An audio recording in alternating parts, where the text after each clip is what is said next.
comment faire quand on essaye de répondre à une question et qu'on n'y arrive pas.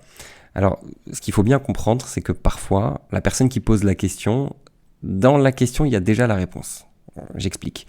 On arrive bientôt à la fête de Pessah, et on peut voir parmi les 4 questions des 4 enfants de la table du soir du Seder, on peut voir qu'il y a quelque chose de particulier. C'est que la question et la réponse du rachat est différente des autres.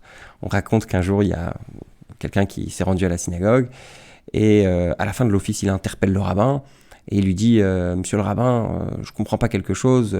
Dans la réponse qui est donnée à l'enfant mécréant au rachat, on ne s'adresse même pas à lui.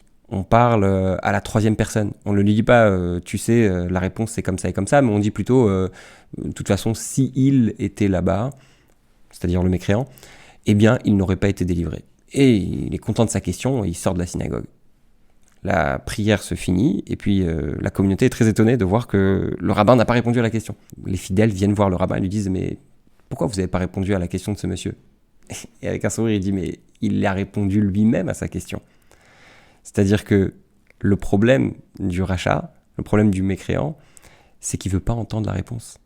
Et c'est pour ça que, en fait, quand il vient poser sa question, au moment où on va donner la réponse, il est déjà parti.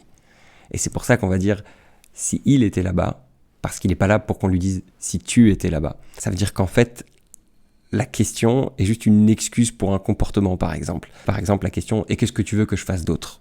Et en réalité, ce n'est pas une question qui attend une réponse.